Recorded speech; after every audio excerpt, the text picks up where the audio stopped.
Welcome everybody to the Gilman information session. My name is Shay Masterson with the Office of National Scholarships Advisement here at ASU. I'm so excited to share with you all this evening about the Gilman International Scholarship. So just to give you an idea, here's a brief agenda of what we'll be covering this evening. We'll have some introductions. You've already heard from me, but I have a couple of colleagues here that you'll receive an introduction from here shortly as well. Then we're going to give you a general study abroad overview from our Global Education Office here at ASU. So if you're just starting out with kind of the study abroad exploration and process, you'll get some of the basics from their office. Then I will briefly share with you a little bit about the Office of National Scholarships Advisement, which is the department here at ASU that I represent. And then we'll spend the rest of the time talking about the Gilman Scholarship specifically and the resources and next steps available to you as you apply for the Gilman Scholarship now or in the future. So before we move on to the overview, I would like my colleague from Gilman to introduce themselves quickly. Hi, everybody. My name is Max Corval. I was a Gilman alumni, and I'm currently a Gilman alumni ambassador, and I studied abroad in Lisbon, Portugal in fall 2019.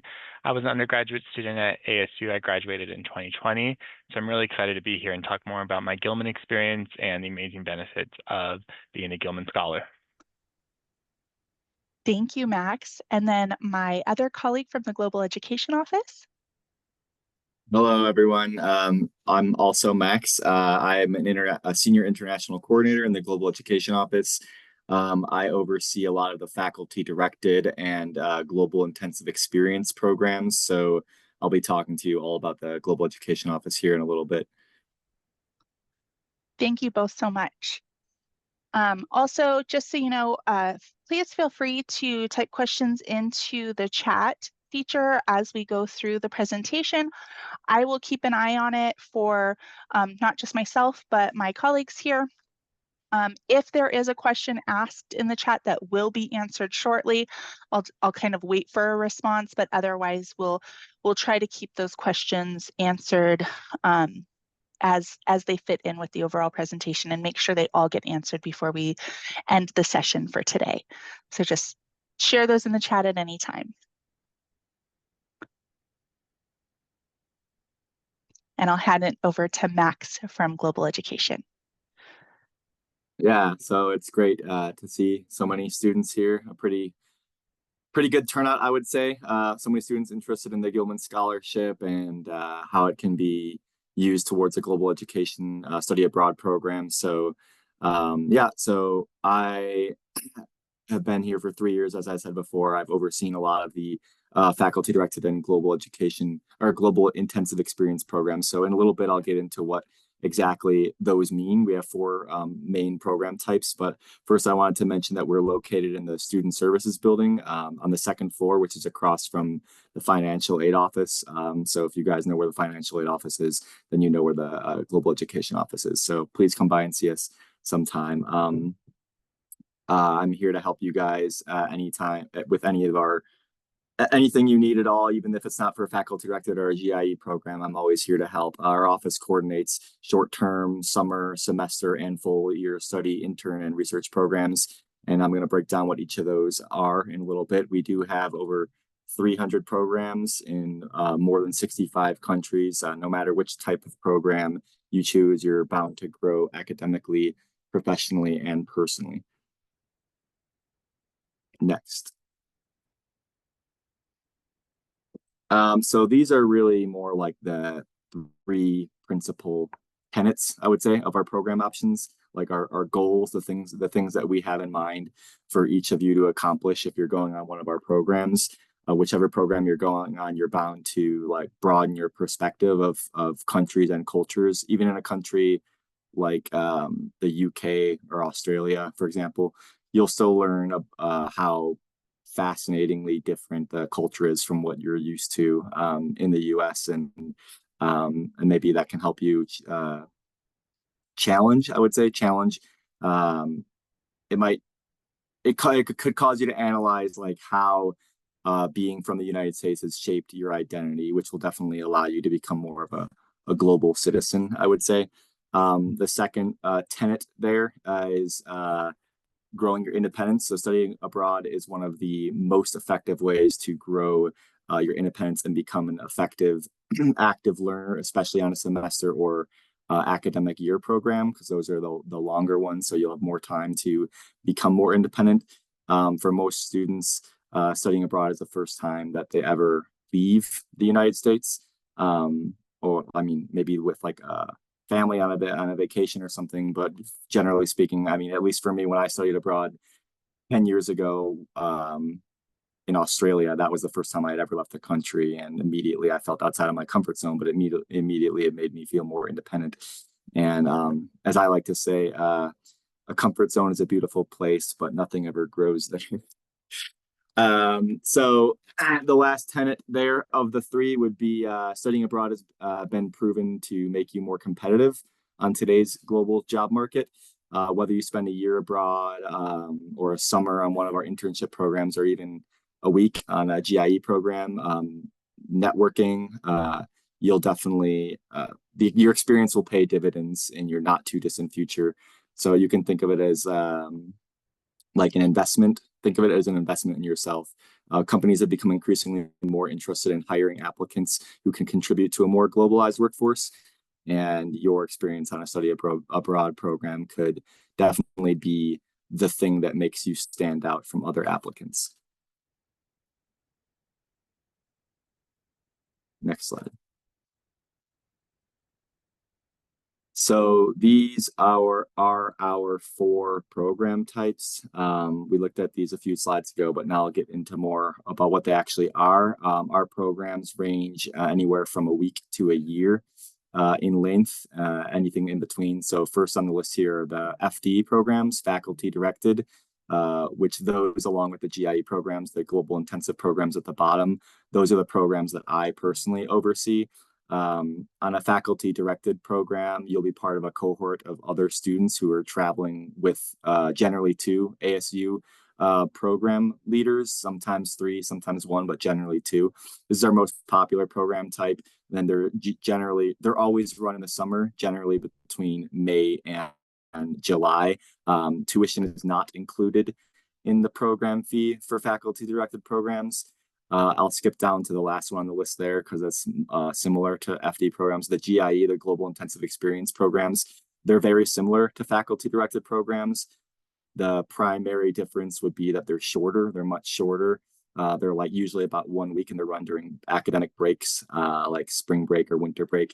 But also they can be pre-spring, post-spring, pre-fall. So any like 1 week period right before, after, during semesters is when GIE programs would run.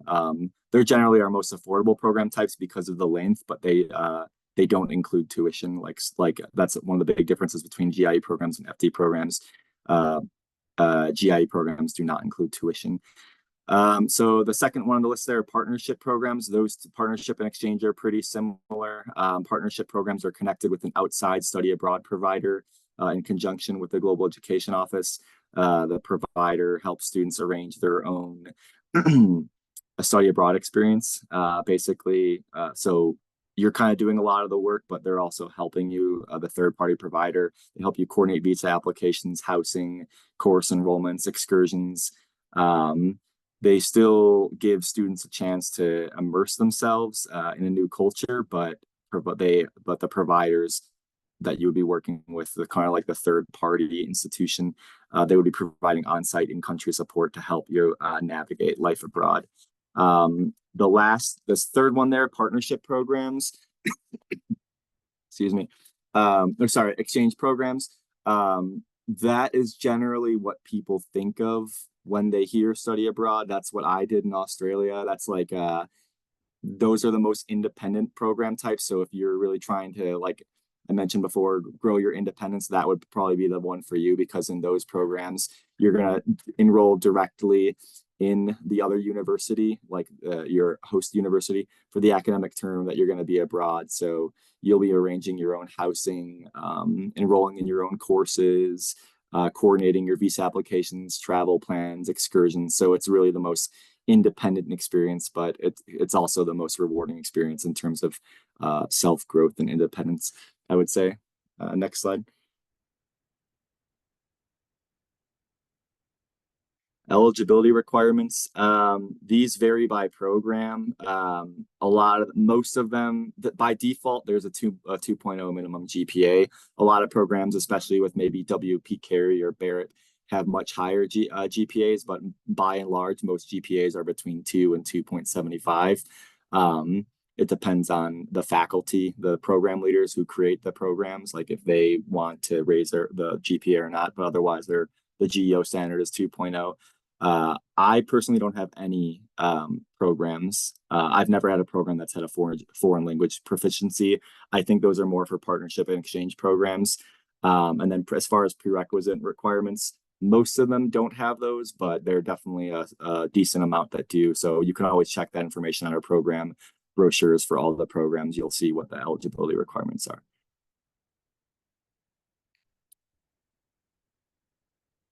So this is a list of all of our incomprehensive list, I would say, of all of the destinations you can go to on any of our programs.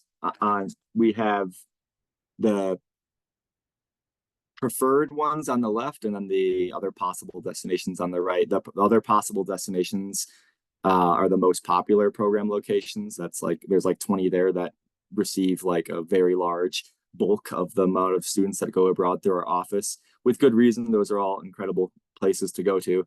But we write preferred on the left because we always like to give more love to programs that are underrepresented in our office.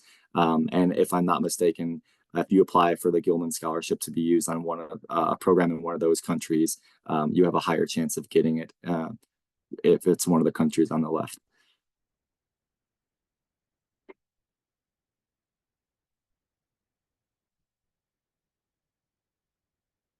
And then, sorry if I'm lagging behind. Sorry, the presentation, the slides are changing slow for me, so maybe that's why. How much does it cost? Okay, yeah, obviously that's a very, very important question. Sorry, Max. There's a lag for me too. That's why it's happening. Like I'm pressing the button and then it seems to be taking a minute for it to actually change. So I apologize. But I'm not lagging, am I? Okay, thank goodness. Okay, so yeah, how much do the programs cost? So they vary definitely by location, by any parameter you can imagine causes them to vary. So by program length, program location, time of year. For example, like a program in Paris is going to cost a lot more money these days because of a housing shortage. Things like that all goes into the prices of our program fees. But you can always find that information on any of our web brochures. Just go into the program cost tab, and there will be this program sheet right here. They're going to look a little bit different between faculty directed and exchange. Faculty directed is much more simple, I would say. This is a little bit outdated. The application fee, we no longer charge application fees. So really the only billable subtotal the only billable line item you're going to see for faculty directed and GIE programs is the program fee, meaning that's the only thing that you owe ASU. Everything else underneath that is non-billable, meaning they're just like conservative estimates of what we think you might spend on things like airfare, meals, travel, clinic appointment. A lot of students often just look at that total at the bottom and they think that that's what the program costs, which would be like outrageous. We wouldn't get any students to go on our programs if they cost that much. So just more pay attention to the billable subtotal in terms of what you owe ASU, and everything else is however much you end up spending on it. Because I could definitely spend a lot less than like I could probably go $900 or less for like a 1 week program for meals. But some students, they splurge and they spend a lot. So it's up to your spending habits. Exchange programs, it's basically the exact same thing. There's just a lot more line items on there because there are more fees associated with them. But yeah, any of that stuff you can find on our website. And also these cost sheets, you can use them when you go to financial aid to ask for them to reevaluate your awards package based on the fact that you're going on one of our programs. They would look at these, and that's why it kind of helps that it's a conservative estimate, because it shows that you're spending more. So then they might end up giving you more aid. Next slide.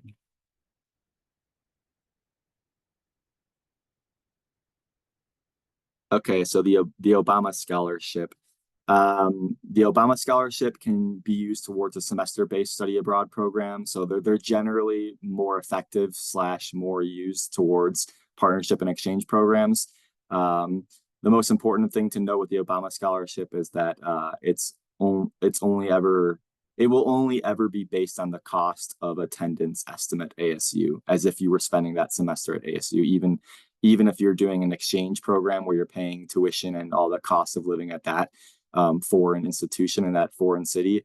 The amount that you're going to get is based on if you were in ASU. So if you went abroad to like a much more affordable country like in Southeast Asia or South America, for example, you'd actually get it would be beneficial because you'd be getting the award based on ASU cost of attendance, which would be much higher. Um, what else? You must have 1 year of study completed before going abroad, and I know that you have to that the Obama scholarship counts as one of the 8 total semesters that you get it for. That's really all I have to say about that. If you have any more questions, just contact the Office of Financial Aid and Scholarship Services, I think is that acronym. I always get confused, but yeah, Financial Aid and Scholarship Services. GEO workshops. Yeah, the one on the left there, those study abroad 101s, those are pretty similar to what I'm going over right now. It's just like more drawn out, basically. Like there's a lot more information, but it's generally just an overview of study abroad. They're not going to go into like program specific information. They'll just give you study abroad general information like I've just done. Those are every Wednesday and Friday. You can see the times there. They're hybrid. You can show up to in person to our office, or you can come in via Zoom. There's also the financing your GEO program, which is every other Tuesday. So the next one is in 1 week, and then every 2 weeks after that, up until December 3rd. So those just give you information about how to finance your GEO program. For a lot of students, pricing is a major barrier, so it's definitely a valuable resource, and they'll let you know about all the wonderful scholarship opportunities that you have. We award over $2 million in scholarships. We will be awarding over $2 million in scholarships this academic year. So definitely come into one of those workshops if you're interested in getting a scholarship.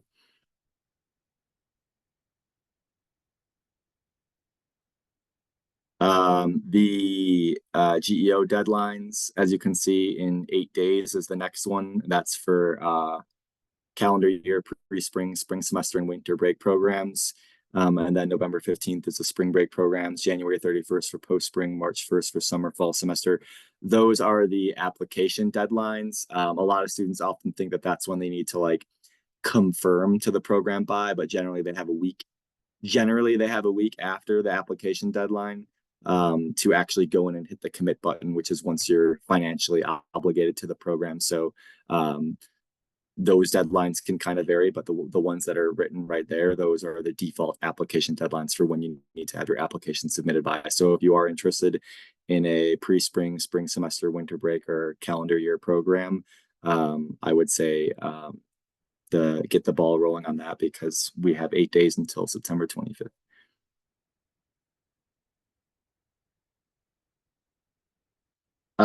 Okay, yeah, that's pretty much it for me. If you're interested, you can always just scan that little QR code there, and then I'm not obviously I'm subjective when I say this, but our office is like it, everyone in the office is incredibly helpful and student success oriented. So if you email us or call us, you'll get a response generally within like an hour or two. So never be afraid to reach out, ask as many questions as you can. You can always schedule a Zoom meeting with any of the international coordinators, myself included. If you go onto the program brochure for the page you're looking at, there will always be like a link to schedule a meeting with the program coordinator for that program. And we have office hours for several hours every week. So you'll never have to wait too long to get an appointment. But if you want something quicker, you can always call or email. Max, we had a question come through. Are the scholarships from GEO are they able to apply towards the internship study abroad programs? Yeah, any any GEO scholarship can be used towards any GEO program. There are some scholarships that are based on financial needs, some that are based on academic merit, but as long as you qualify for one of those scholarships, you can use it towards any GEO program. And then I think this is regarding the Obama scholarship.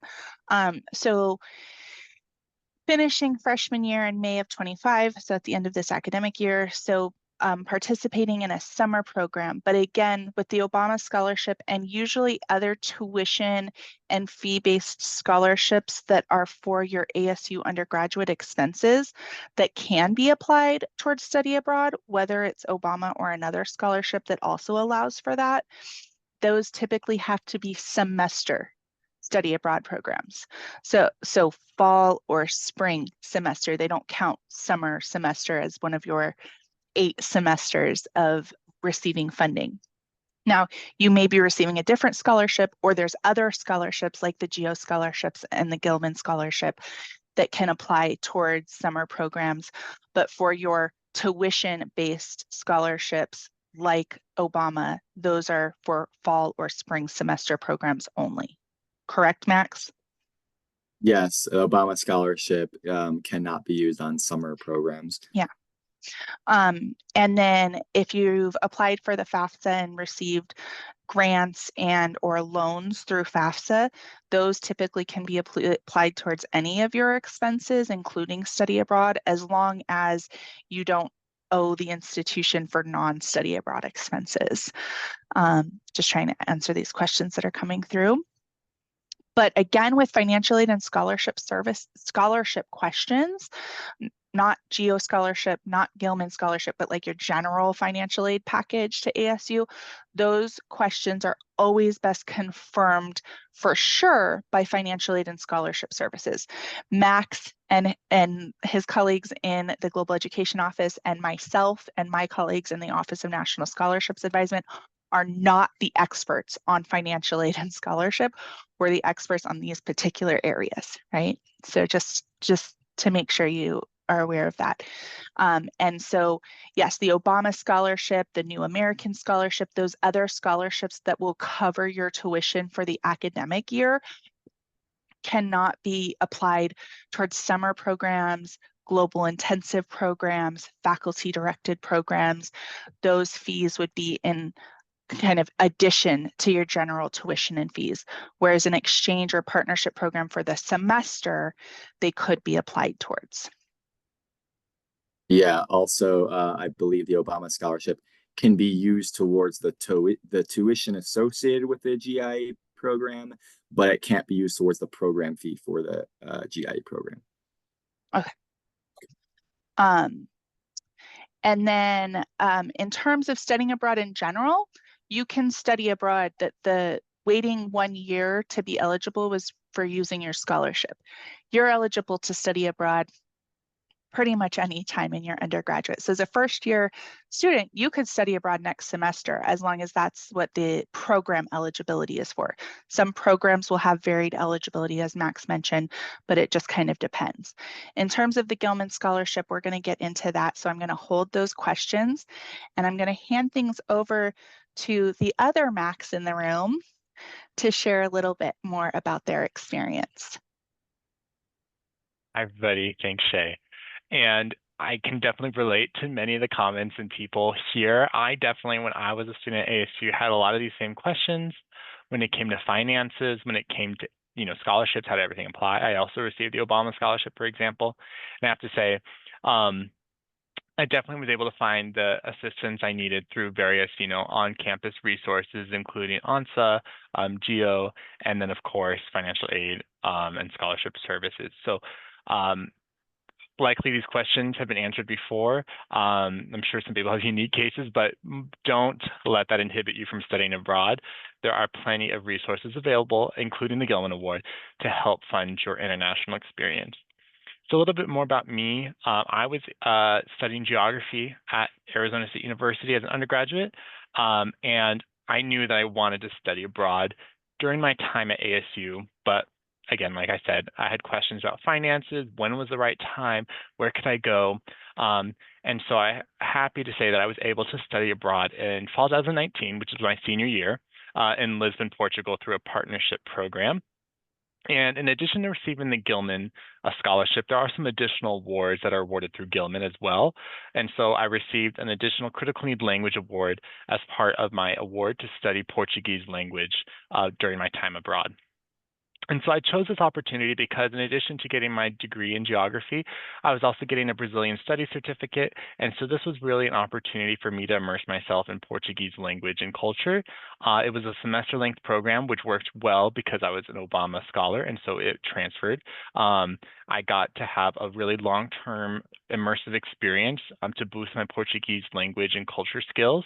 I got to live with a host family for an entire semester, and I had benefits of getting to take classes with both other U.S. students abroad and also local students as well. So really getting to have that immersive experience and find, look at more perspectives and viewpoints coming from different cultures such as Portugal.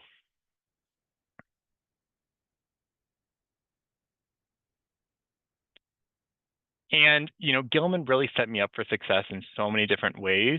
Um, looking back now, when I was a student then, it would really be hard to imagine the amazing things that I would get to do afterwards. But looking back now, Gilman was really the first step in my career academically, professionally as well. And so after I completed my Gilman program, I went on to receive a scholarship for the Critical Language Scholarship for Continued Portuguese Language Study. So I actually received it in 2020 and 2021. And I really think that Gilman made me a much more competitive candidate. It showed my dedication to language study, for example. I even became CLS alumni ambassador for that program as well. And, this really I really wanted to continue after my program studying Portuguese language and, having those culturally engaged experiences. So I ended up moving to Salt Lake City, Utah to get my master's in Latin American studies, to continue studying Portuguese and to have more opportunities to go abroad. And now I get to work as a faculty-led coordinator here at Learning Abroad at the University of Utah. And so I get to work continuously engage in international experiences, and I really thank it all to Gilman. And I'm really excited that I have plans in the future to hopefully join the Foreign Service and to continue using my Portuguese language skills abroad to help others, U.S. citizens that are abroad, and also help foreign nationals who are interested in coming to the U.S. Obtain their visas. I'm going to put you on the spot for a second, Max. What would you say is your most memorable experience from your Gilman study abroad experience? Yeah, that's really tough.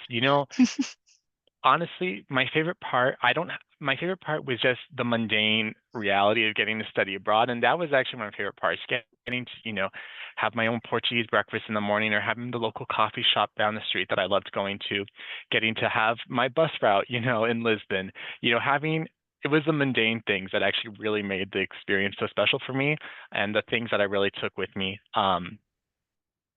when I came back. And really, I just loved having my own daily life, my daily routine abroad, and feeling like I was really integrated into the local host culture, having different friends there in Lisbon that I still connect to. It was just those everyday things that I miss so much. And you already shared a little tidbit, which was don't let the finances stop you.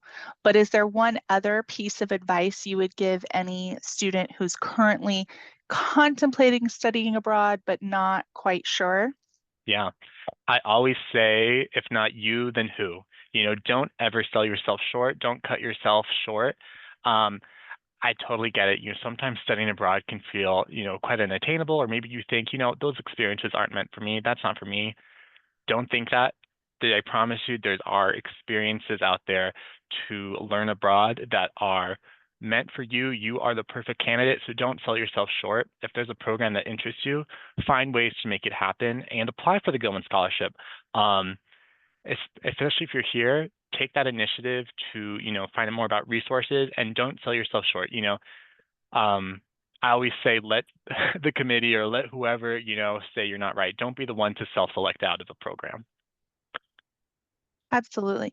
And it's not even necessarily that you're not right. There's not ever enough to go around for everybody. And so those selection panelists have to make some tough choices. And it really comes down to very minor details. So please, if you don't get selected for something like Gilman, don't feel like that means like there's anything wrong with you or anything like that. It's just this time around, there wasn't quite enough, and there was somebody else that just kind of edged you out just slightly, but you'd still make a great candidate for studying abroad and for a scholarship like this. And the thing with Gilman is if you're early in your undergraduate experience, there's still more opportunities, right? If you're a little bit later, there's stuff for postgraduate, but not necessarily Gilman.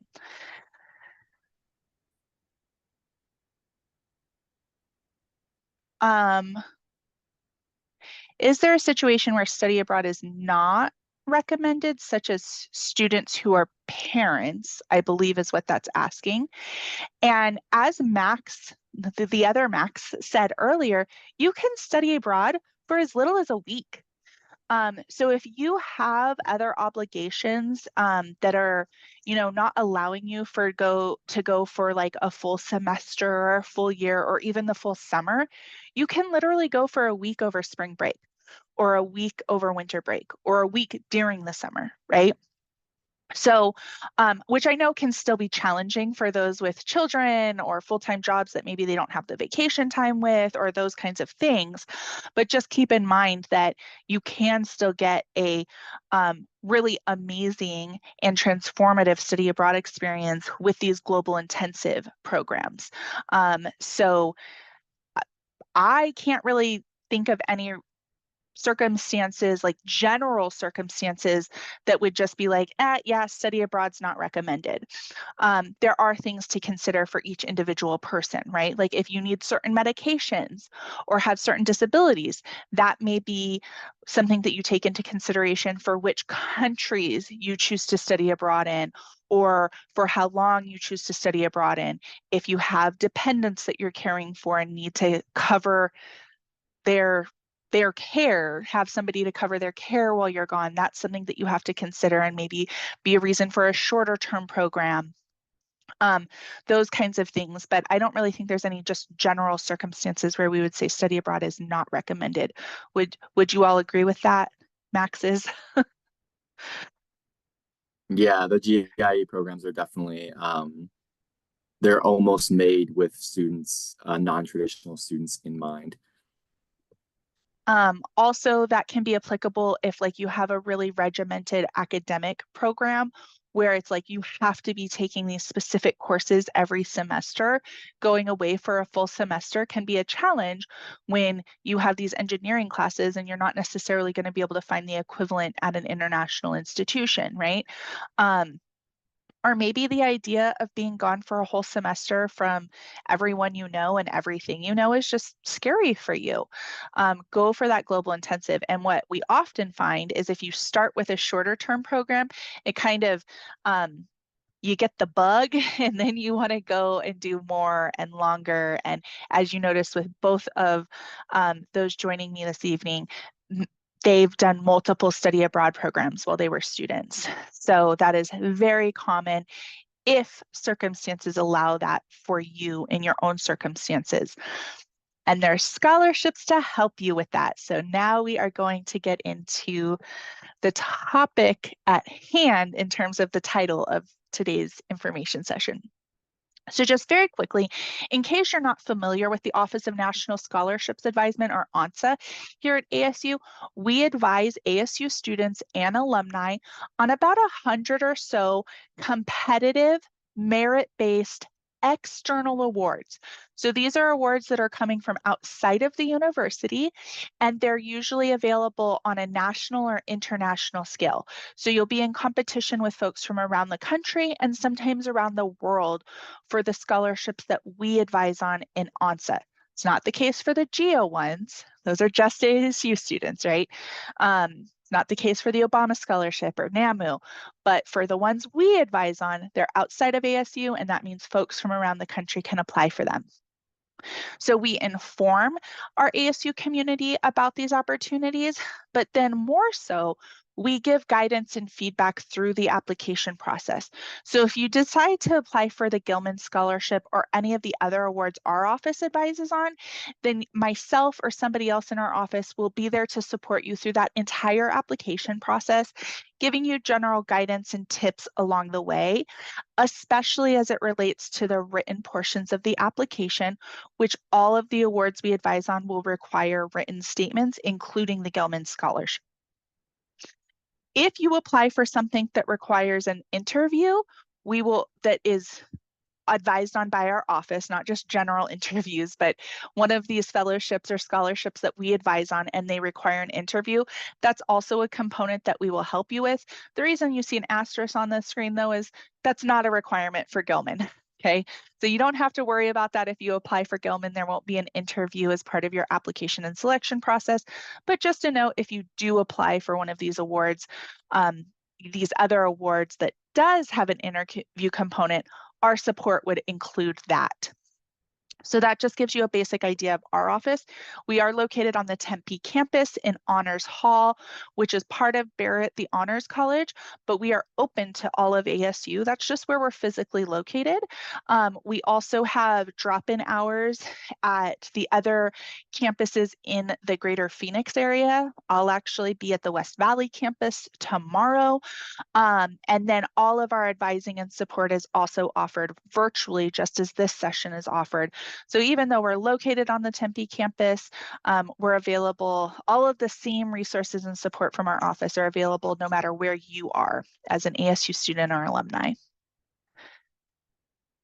So for the Gilman Scholarship specifically, this award has kind of two overarching goals.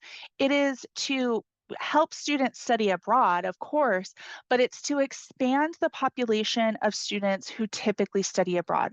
So generally speaking, they're folks who can afford to study abroad. Study abroad. Those who don't think that it's affordable for them, don't.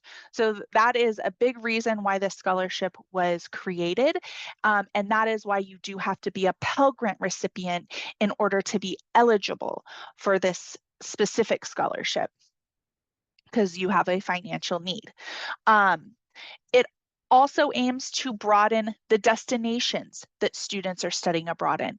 So when Max shared that screen of preferred destinations and other destinations, it's because if you're applying for Gilman, they do have a preference that you're going to one of those non-traditional study abroad destinations. These are typically Asian, Eastern European, African, South American type of destinations. That doesn't mean you can't study abroad and receive a Gilman scholarship for one of those more traditional destinations like Western Europe, Canada, Australia, New Zealand. It just means the competition is going to be even higher to receive the scholarship if you're going to one of those destinations, because they would like to see students going to more places, being a positive representation to more places in the world. So for eligibility, you must be a U.S. citizen for the Gilman Scholarship specifically. It's funded by the U.S. Department of State. They have determined that it's only available to U.S. citizens. Any other citizenship status is not eligible for this particular scholarship. You do have to be a current undergraduate student both when you apply to the scholarship as well as when you're going to study abroad and use the funds. So the study abroad plans and when you use the scholarships can't be for after you graduate.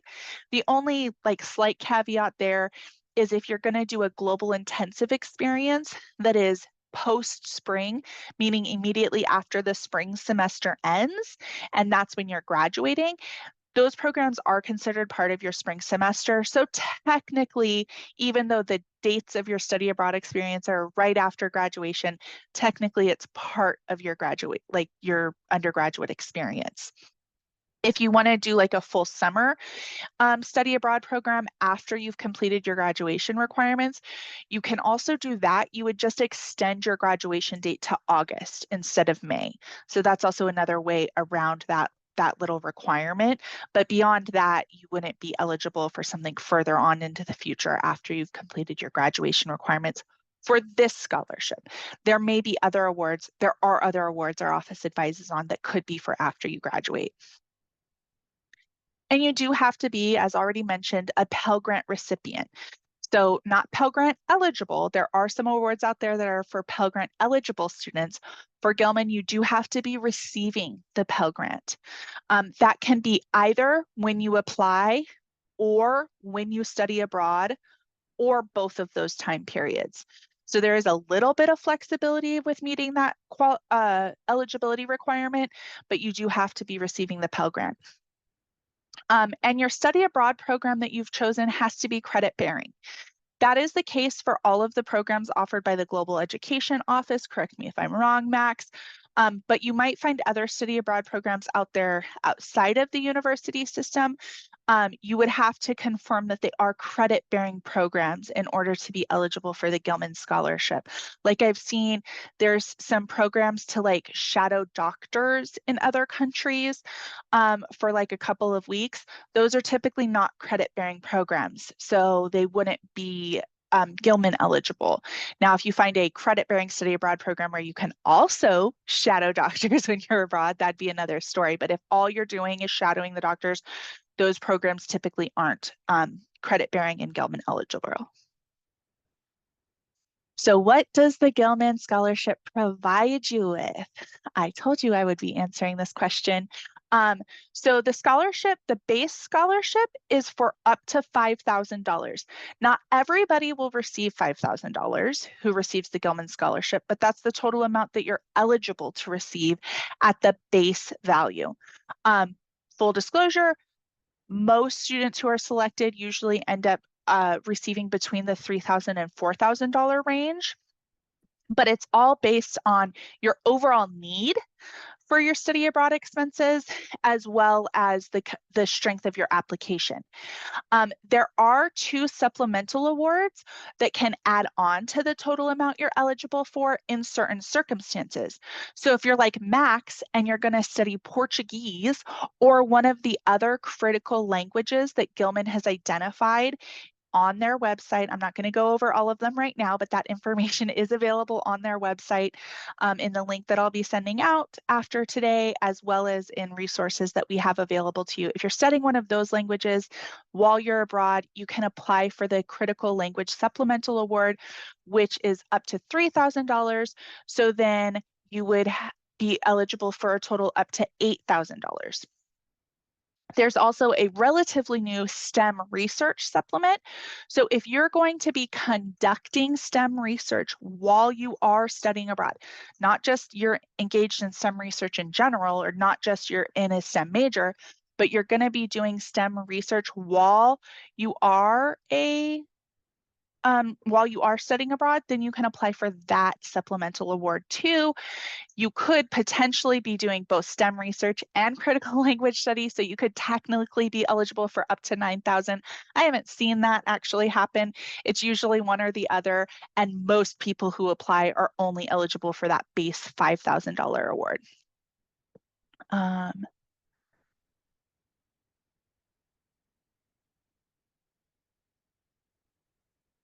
Okay. Again, for a credit-bearing program, all of the programs offered by the Global Education Office are credit-bearing. So any of those that you find on the ASU website are typically going to be eligible for Gilman unless they're a one that is not actually abroad. So there are some global programs that aren't actually abroad programs. They're either virtual or they take place other places in the US. Those programs aren't eligible because they're not actually going somewhere internationally, but all of them should be credit bearing. And so those programs would be eligible. As a Gilman Scholar, so once you've actually received the scholarship, you also become part of the alumni network like Max is, and that opens up other opportunities. One, it's just a professional network that you become part of, and that can be really fruitful in terms of meeting and interacting with folks who are doing things that may be interesting to you, who are in places that maybe are interesting to you. But then there's specific opportunities available to the Gilman Alumni Network, like becoming a Gilman Alumni Ambassador. Like right now, they're gearing up for their global food and security kind of seminar that you can apply to. So there's other opportunities that become available to you as part of that network. And then you also gain non-competitive eligibility. This is for federal employment. So if you are interested in maybe one day in the near future working at the federal level, and this can be an internship if you're still a student, or like a full-time employment opportunity if you're going to be graduating soon, you'll receive non-competitive eligibility for up to 3 years after your study abroad experience. So what that means is when you apply for a federal internship or job that you are eligible for, if you apply for something that you don't meet the eligibility for, then you would not, that would not match up. But if you do, you're eligible for it, then it bumps you to the top of that hiring pool, right? So you get considered ahead of a lot of other applicants, which can be really critical. And thank you for that clarification. This is only for the civil service with the federal government and not the foreign service. The foreign service is the people that are like diplomats and ambassadors and represent the US in other countries in that at like embassies and whatnot. So they're talking about for the civil service. There is a foreign portion of the civil service, but they're talking about the civil service federal employment specifically. So with all of the awards that are focused on in ONSA, there is usually like fringe benefits. So additional benefits beyond just the money amount that you get. And that is the case with Gilman as well. So it's more than just being eligible, right? It's more than just, I have a Pell Grant, I'm gonna study abroad in a credit-bearing program. They're looking for a little bit more than that to actually receive the scholarship. And that is where the essays in the application come in for you to share with the selection panel how you meet the selection criteria. These are the things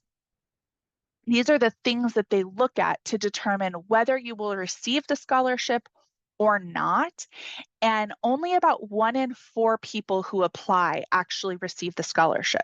So most people who apply will not receive the scholarship. So it becomes really important for you to make sure you clarify how you meet the selection criteria in your essays. And that is the support that I'm here to provide you with. But what they're looking for is, why did you choose this destination and this particular program for your study abroad experience as it relates to your academic and professional goals? Always having really wanted to spend time in Italy because that's where your favorite movie was based out of, or being really into anime, so you want to go to Japan, or really liking French food. Like, those are not reasons that the federal government is going to pay for you to go there, right? So they want to know why as it relates to your academic and professional goals. So how does this particular program fit in with your overall goals? You don't have to have the rest of your life figured out, but in a nutshell, whatever goals you have in mind for yourself right now, how will this program help you get there? They want to know within reason that you're prepared academically to have a study abroad experience. There is no minimum GPA for the Gilman Scholarship. That wasn't in the eligibility, but they do want to know within reason that you would be successful in a study abroad experience, and those are things that you can outline in your essays as well. They are looking and encourage folks from communities that are underrepresented in study abroad experiences, beyond just being those with a financial need, to study abroad. So you can share how you will contribute to the diversity of students studying abroad. And this is in a lot of different ways. And we outline that in the materials that we provide to those who are applying for the Gilman Scholarship. And then the last 2 components are your community impact, how you will impact your community abroad and your community at home.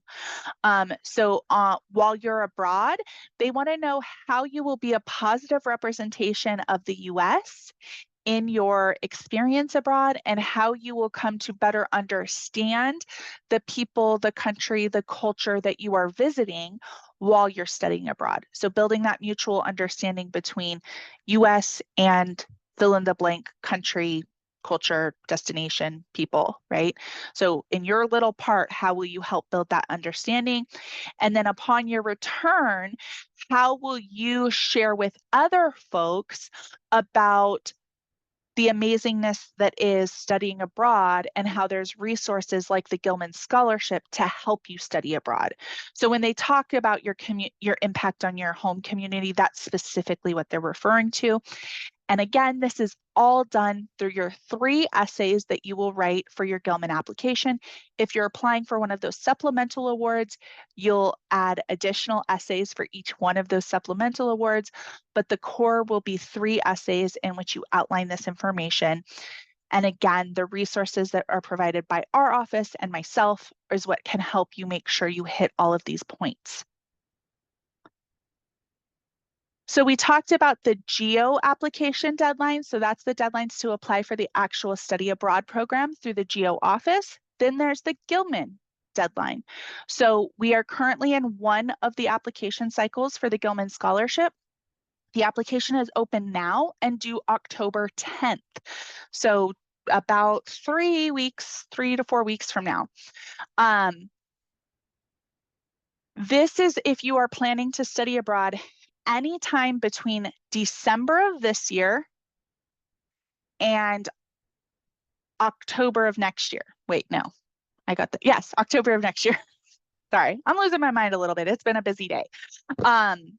So if your study abroad program begins anytime between December of this year and October of next year, then you can apply in the current application cycle. If it's going to be further out than that, then you would wait until the next application cycle. So that would include programs that are over winter break, this coming winter break, that are during next spring, whether that be a spring semester, spring term, post-spring, pre-spring, anything like that. Next summer, next academic year, because next academic year will begin before October 31st, or next fall semester, because that will also begin before October 31st of next year. If you're studying abroad anytime between May 1st of next year and April 30th of 2026, then you would apply in the March application cycle, which will open in January and be due on March 7th. Okay, so there is some overlap there, but the earlier you apply within your eligibility range, the better, because it gives you more time to plan and also potentially reapply if you do not get accepted. And yes, this is the timeline for the actual study abroad program. So your actual study abroad program beginning within this timeline. After your deadline, there is an advisor certification deadline. So you will select 2 advisors to certify your Gilman application. One is going to be your study abroad advisor. That is folks like Max from the Global Education Office, who are the international coordinators for that particular study abroad program. I'm going to help you with your Gilman application, but I'm not your study abroad advisor for the Gilman application. These folks are, I know that can be confusing. These folks are going to certify the information that you've provided about your specific study abroad program. And that is better served by the folks in the Global Education Office than myself. Your financial aid advisor can be any person you choose that's listed there. You do not have to meet with this person or contact this person. The Gilman application portal will prompt you to. You do not have to. If you're an ASU student, which you all are, you know it can be pretty impossible to reach somebody in financial aid at times. So you don't have to do that. The only thing you have to do is submit this consent to release records form before your application deadline so that the financial aid office will certify your application in Gilman. This is just saying you give permission to the financial aid office to release your information to the Gilman scholarship people. I just saw a question come through, but I'm going to hold off because I want to get through the rest of this and then I'll address that. So some next steps.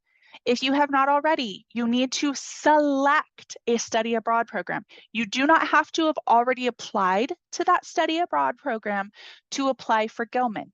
You just have to have selected that study abroad program and for that study abroad program to be taking place sometime in that time frame for the current cycle. Okay. Now, if you want to do a spring term or a pre-spring type program, then that deadline is September 25th. So you also need to apply by their deadline for the program itself. But if the program application deadline is further out than October 10th, that's okay. You can still apply for the Gilman Scholarship as long as you've identified that study abroad program. You also need to open a Gilman application in the Gilman application portal. And then you can schedule an intake appointment, a Gilman intake appointment with our office, the Office of National Scholarships Advisement, so that we can break down those 3 essays that you have to write and give you some guidance on how to approach those 3 essays. Once you've actually started writing your essays, you can get feedback on your essays by doing Gilman draft review appointments and or by emailing us directly for feedback. And this information will all be outlined in the email that will be sent out to you after we have the recording available. And last but not least, you'll also receive an invitation to the ONSA Canvas page, which also has a section of self-paced resources to help you break down and approach the different components of the Gilman application. So lots and lots of resources available at your disposal as you work on this application. And if it is something further out in the future that you end up studying abroad and therefore applying for the Gilman Scholarship, these resources would all still be available to you when the time comes. There's also some other awards our office advises on that can support your study abroad plans. Here's a few of them. I'm not going to go into detail with them right now because we are at time, but just know these are 3 of 100 or so other awards that we advise on, many of which, like these 3 and Gilman, can help you go abroad. So even if Gilman doesn't cut it for whatever reason, there's other, or you do Gilman and then you want to study abroad again, there's also other awards you can potentially apply for abroad experiences. I think I answered that last question as I went over that information, but that does bring us to the conclusion of the presentation. I will stop the recording and answer any additional questions if you want to stick around. Max Corval, our Gilman Alumni Ambassador, also, in case you missed it, put in the chat that he enjoyed speaking with you all, and you can contact him on LinkedIn if you have any questions for him or want to get any advice from him about studying abroad in the Gilman Scholarship. And then we shared earlier all of the resources available through the Global Education Office website, Global Education Office as well. So thank you so much. Have a wonderful evening. I'm going to stop our recording and I'll stick around.